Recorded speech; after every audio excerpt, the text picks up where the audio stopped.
Tem gente que ele chega na casa de Deus, ele vive uma vida cristã, mas é uma vida pautada numa fita métrica. Paz do Senhor, irmão, tudo bem? Que a paz do Senhor Jesus esteja com você. Assista esta mensagem, Deus tem uma palavra para você. Já peço que você deixe aqui nos comentários da onde você está assistindo essa mensagem e o mais importante, que você possa compartilhar com mais pessoas para que mais vidas sejam abençoadas através da palavra de Deus. Assista até o final. Esse é o entendimento que nós temos, que estamos celebrando a um Deus que é vivo, que reina e que tem todo o poder para fazer maravilhas. E o nome dele é Já. Aleluia. Muitas vezes você entra por essa porta transportando um problema, mas o Deus Já muitas vezes faz maravilhas e quando você percebe, ele já tem feito. Aleluia. Amados de Deus, veio ao meu coração um texto, porém, nessa noite, o pastor Chico Chagas leu o Salmo 139. Eu sou apaixonada pelo Salmo 139. Por quê? Porque o livro de Salmos, a gente precisa ter um entendimento seguinte: os Salmos, eles eram uma espécie de louvor, eram cantados.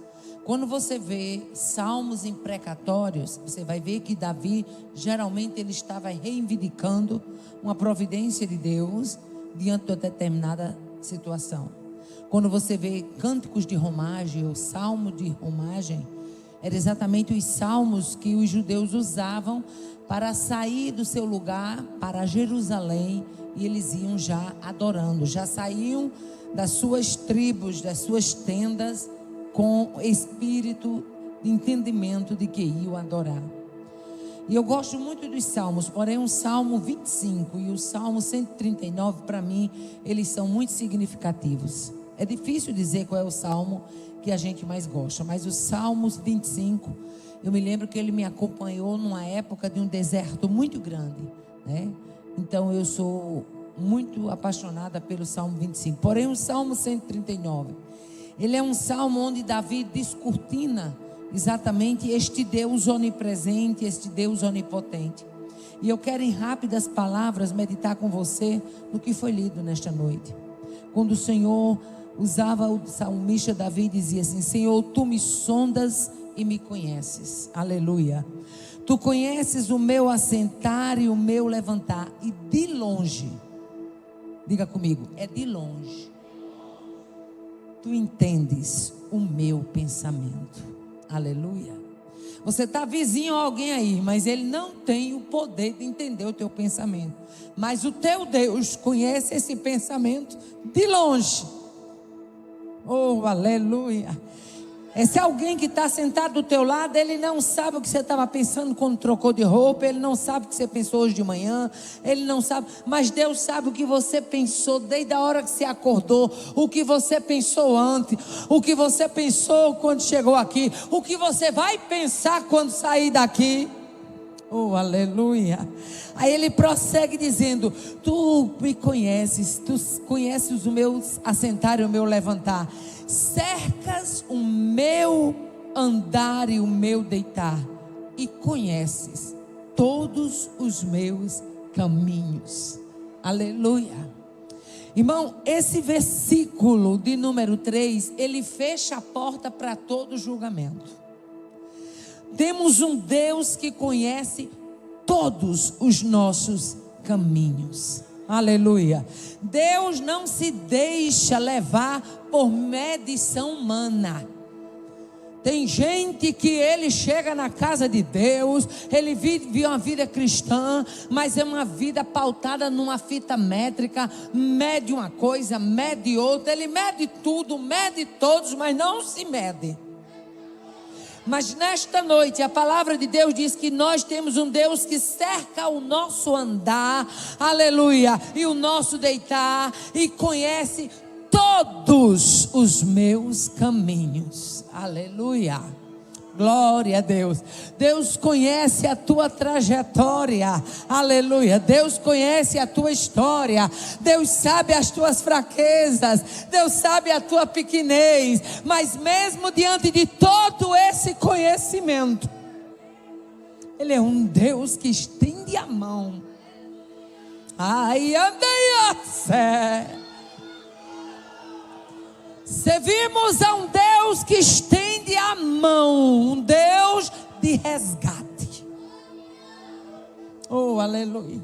E é isso que deixa muita gente pirado.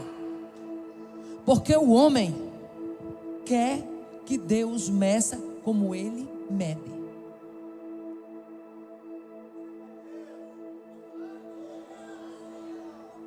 Mas Deus conhece todos os meus caminhos.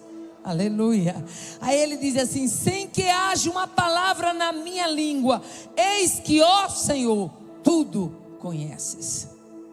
Irmão, Deus é tão tremendo, aleluia, que quando Jeroboão mandou um emissário à casa do profeta Aías, o Espírito de Deus é tão grande, é tão tremendo, que quando Jeroboão mandou o emissário na casa do profeta Aías, a mulher de Jeroboão se disfarçou, aleluia, mas quando chegou na porta do profeta, ele diz: entra, mulher de Jeroboão. Aleluia. Sabe o que isso me ensina? Aleluia. Não adianta querer se esconder de Deus. Deus te conhece.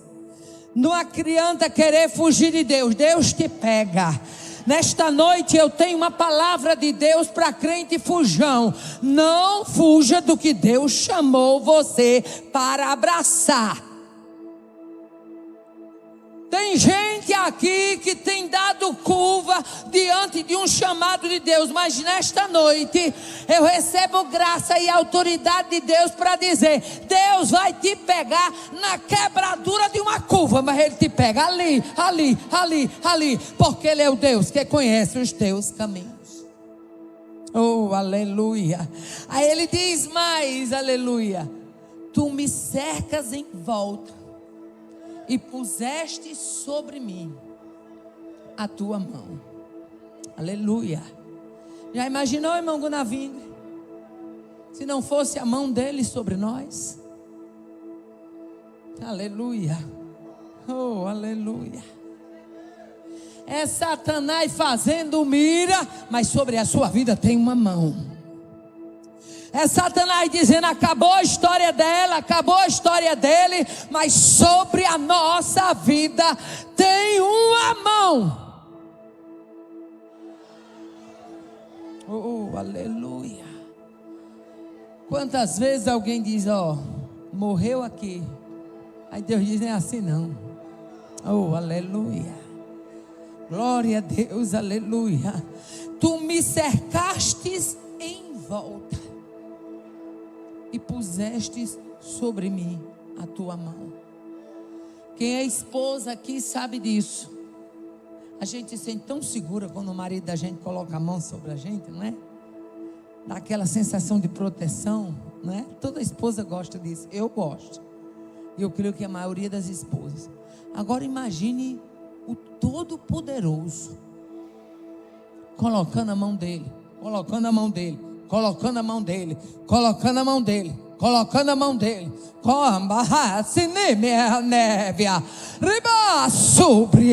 Você está passando uma luta no meio de uma parentela distanciada. E você tem dito: não estou mais conseguindo. Mas Deus nesta noite te diz: pensa na mão que está sobre a tua vida e caminha confiando nela. Tu me cercas em volta e puseste sobre mim a tua mão. Oh, aleluia. Deixa eu abrir aqui um parênteses, que quando eu abro um parênteses, Deus fala com alguém específico. Eu me lembro, há quase 33 anos atrás, eu recebi um convite para ir pregar na Abolição 4. E naquela época, os ônibus, eu não sei hoje, mas os ônibus paravam 10 horas da noite. E eu fui pregar. Fui eu e a irmã Nilza, uma irmã que morava na minha casa, me ajudava, era minha secretária com minhas meninas. E aí o Joatan disse: você vai com Nilza? E eu fui. A gente foi de ônibus. E o resultado é que quando terminou o culto, eu estava certinha de que lá na congregação alguém vinha me deixar, mas não apareceu ninguém para deixar. E eu, muito tímida, A gente quando começa é muito tímido, né? Depois que a gente leva umas burdoadas da estrada, a gente aprende as coisas. Aí ninguém mais faz o que fazia. E eu me lembro que eu fiquei com vergonha de dizer ao irmão que eu precisava que alguém viesse me deixar. E o resultado é que o culto terminou. E aquela coisa, os irmãos ficaram conversando. E quando eu cheguei na parada, peguei o ônibus, o último que tinha do Abolição para o centro. Mas o do centro para o Alto São Manuel eu já não consegui mais pegar. Aleluia. Eu estou dentro do contexto de uma mão estendida. Aleluia. E já era bem tarde quando a gente chegou no centro. E eu me lembro que a rua deserta, naquela ponte velha, a gente subindo ali. E eu me lembro que a irmã Nilza olhou para mim e disse assim: irmã, parecida que está deserto, o negócio está perigoso, viu? Eu disse: pô, não é? E a gente andou, e a ponte velha, vocês sabem que ela não dá para ir duas pessoas de lado, é uma na frente e outra atrás. E lá ia eu na ponte, quando de repente lá vem. Naquela noite, Deus tinha me dado uma palavra sobre a proteção de Deus. Eu tinha pregado sobre a proteção de Deus. E muitas vezes a gente está pregando num tema e a gente não sabe que o inferno já está trabalhando para desmentir aquilo que a gente pregou. Mas quando você prega crendo no que a palavra diz, meu filho, dá nó em pingo d'água e Deus cumpre o que você pregou. E eu me lembro que eu ia na ponte e irmã Nilza vinha logo atrás. E de repente lá vinha um rapaz de bicicleta. A gente indo e ele vindo. Mas eu pensei, ele vem de bicicleta e ele vai descer e vai tomar o caminho dele. E o resultado é que ele não fez isso. Quando chegou perto, parecia assim que ele tinha batido numa parede invisível. É como se tivesse uma parede de acrílico. Ele bateu, que ele entortou o guidão. E quando ele entortou, irmã Nilza que estava atrás deu um grito. E quando eu olhei, irmã Nilza deu um grito porque aquele rapaz estava endemoniado naquela bicicleta. Ele endemoniou-se assim na frente da gente. Endemoniou, entortou o guidão. E eu quero aproveitar e dizer a pastor Chico que quando estiver passando esse trenzinho aqui, aproveita o trenzinho. E quando estiver endemoniado, bote eles para ver se eles têm essa alegria todinha para expulsar demônio, viu? Aproveite o trenzinho para ver se tem coragem, viu? Para ver se eles expulsam demônio. Aproveitar o trem, né? Ver se expulsa demônio. E eu me lembro que quando ele entortou, que ele começou a babar, que a irmã Nilza deu um grito. Ela disse: o que é isso? Na mesma hora Deus me falou. Disse: demônio. E eu disse: irmã Nilza, é demônio. E a gente contornou e seguiu. Depois que a gente seguiu, a gente veio comentando dali da Ponte Velha até chegar na minha casa, que eu morava na época na Presidente Dutra, onde hoje é a Bismoto. A gente comentando, um Deus que guarda. O salmista Davi tinha razão de dizer: tu me cercas em volta e sobre mim puseste a tua mão. Era Saul caçando e Davi não era achado. Era Saul perseguindo, mas Deus não entregava Davi nas mãos de Saul. Sabe por que isso aqui? Aleluia. É porque quando você é cercado e quando você está debaixo da mão dele, meu filho, o inferno continuará investindo, continuará se levantando, mas você caminha debaixo do aval da glória de Deus. Oh, aleluia. Ele ficou tão impressionado com esse cuidado, que logo a seguir, no versículo 6, ele diz: tal ciência. Qual ciência? A ciência de saber o que eu penso. A ciência de saber o que eu vou falar antes mesmo de ter chegado na minha boca. A ciência de ser protegido, cuidado, de ser presente, de cercar o andar. Aí ele diz: tal ciência é para mim maravilhosíssima, tão alto que não a posso atingir. Oh, aleluia. Eu me lembro que naquela noite saiu eu e a irmã Nilza conversando do que tinha acontecido na ponte. Aleluia, porque a gente viu claramente que foi uma pancada tão ferrenha que ele deu, que entortou o guidão da bicicleta. Você já viu uma pancada no nada entortar um guidão? Na minha frente eu não sei o que ia, mas eu sei que o que ia era potente para barrar todo investimento do inferno. Ei, nesta noite eu quero declarar debaixo da autoridade do nome de Jesus, que investimento do inferno será neutralizado. Você vai caminhar de posse e de vitória. Você vai caminhar com a ousadia de servo. Você vai se alegrar na certeza de que tem um Deus que te cerca em volta e que sobre a tua vida Ele coloca a mão. O salmista disse: é tão maravilhoso isso que eu não posso atingir. Eu não tenho condições de entender. Eu não tenho condições de mensurar. Aí ele prossegue: para onde me irei do teu espírito? Ou para onde fugirei da tua face? Se tu és um Deus que conhece o que eu penso, se tu és um Deus que sabe a palavra antes que ela chegue nos meus lábios, jamais eu posso me esconder de ti. Aleluia. Aí ele continua, mas eu quero chegar nesse versículo aqui. Aleluia. Versículo 13: pois possuíste o meu interior e entreteceste-me no ventre de minha mãe. Dá para você ver um projeto lá no ventre da tua mãe? E esse projeto era você. Oh, aleluia. Esse projeto era você. Aleluia.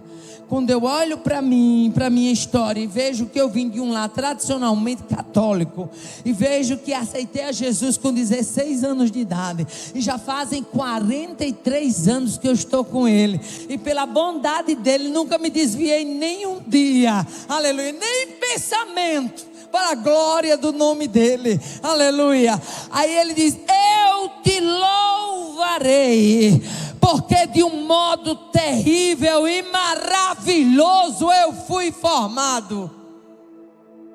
Aí eu me lembro de Eclesiastes 11:5. Assim como tu não sabes qual o caminho do vento, nem como se formam os ossos no ventre da que está grávida, assim também não sabe as obras de Deus que faz todas as coisas. A ciência não tem capacidade de explicar como é que se cria osso dentro de uma placenta. Aí ele diz: um modo maravilhoso e terrível eu fui formado. Maravilhosas são as tuas obras, e a minha alma o sabe muito bem. Essa parte B do versículo 14, eu sempre costumo responder, falar, meditar nela, recitar ela, quando eu estou em alguma luta. É a luta truando e eu dizendo: Senhor, maravilhosas são as suas obras, e a minha alma o sabe muito bem. Mas que obras são essas? Olha para trás e veja o que Ele já fez, e você vai reconhecer que maravilhosas são essas obras, e a nossa alma o sabe muito bem. Nesta noite, Deus nos dá a oportunidade de olhar para trás, não com saudosismo pelo que deixamos, não com vontade de reaver alguma coisa que ficou lá atrás, mas para lembrar: maravilhosa são as suas obras, e a minha alma o sabe muito bem.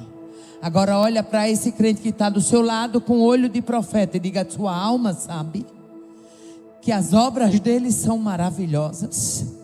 A sua alma sabe que as obras dele são grandiosas.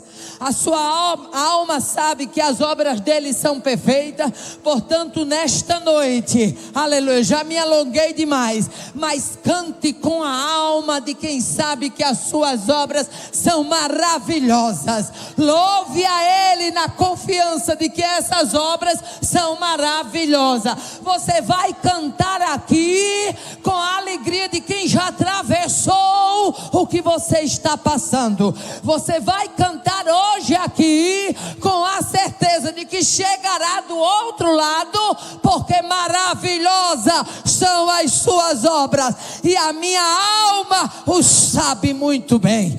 Tudo que o inferno quer é que você não testifique, mas nesta noite Deus te dá graça e autoridade para dizer: as obras dele são maravilhosas, e a minha alma o sabe. Sabe o que o salmista estava dizendo? A minha alma conhece quem é esse Deus. A minha alma tem experiência do que esse Deus é capaz. Eu gosto muito do hino, se não me falha a memória, de Shirley Cavalhais, que ela diz: esse Deus é tremendo, forte e não falha, e para livrar o homem entra até em fornalha. Maravilhoso é, conselheiro, aleluia. E ela canta, eu não sei o restante, mas sei bem esse refrão: esse Deus é tremendo. Aguarda as obras maravilhosas. Canta com a alegria de quem já viu as obras maravilhosas. Caminha na certeza de que você vai vivenciar obras maravilhosas. Se alegra na certeza de que essas obras maravilhosas vão chegar à existência. Por quê? Porque a minha Bíblia e a sua Bíblia diz que Ele chama a existência coisas que não existem, como se elas já existissem. Viva o seu milagre, vislumbre o seu milagre, creia no seu milagre.